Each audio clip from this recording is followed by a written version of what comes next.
Good morning and welcome to today's session of Moments with Clara. Yesterday, we introduced some emotions that are the byproduct of complicated grief of child loss. Today, we'll be looking specifically at the emotion of anger. None of us likes to go around feeling angry all the time, yet we know that many of us do.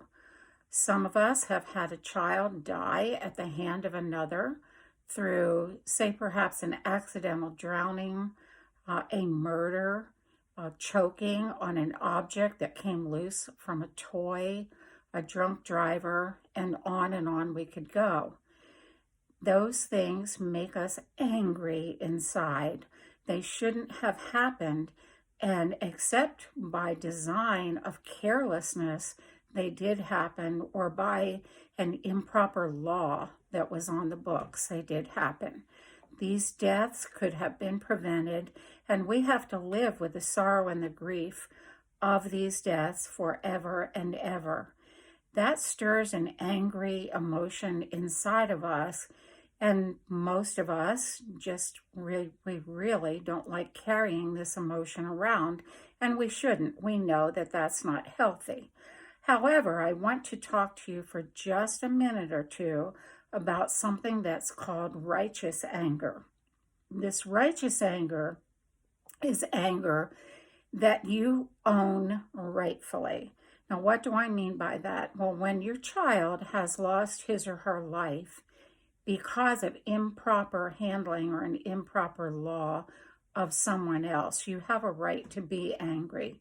You have every right to be angry. My challenge to you is, why not take this anger and channel it into something positive so that another parent won't have to suffer as you have? Now, what do I mean like that? Well, we all know about Mothers Against Drunk Driving. That's a huge organization, and it began because of some mothers getting very angry about the non-complacent, the very loose laws that were on the books about drunk drivers. Because of their anger being channeled in a direct way, we now have much more stringent laws. We have much more harsh punishments for those who irresponsibly get behind the wheel of a car after they've been drinking. Many thousands of lives have been saved because of it. Why not sit down today? Excuse me. My allergies are super kicked up here. I'm so sorry. Why not sit down today, take a piece of paper and a quiet moment and write down 2 or 3 things that you can do to channel your anger in a positive direction. Now, is that going to be easy? No, it's not. It takes a lot of inward thinking. It takes strength. It takes concentration. But I guarantee you that when you write that letter to the company, when you write that letter to your legislator, when you write that letter to the person, whoever is responsible in some way for the death of your child, you are going to feel a burden lifted off of your shoulders, and I guarantee you that your anger will grow less intense. Now, like I said, righteous anger is good.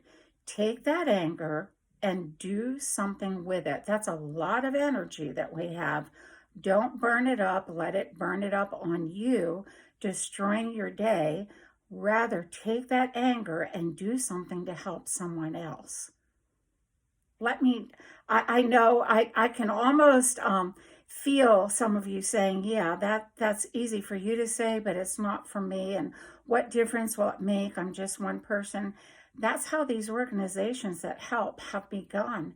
They began with one person's anger at an injustice.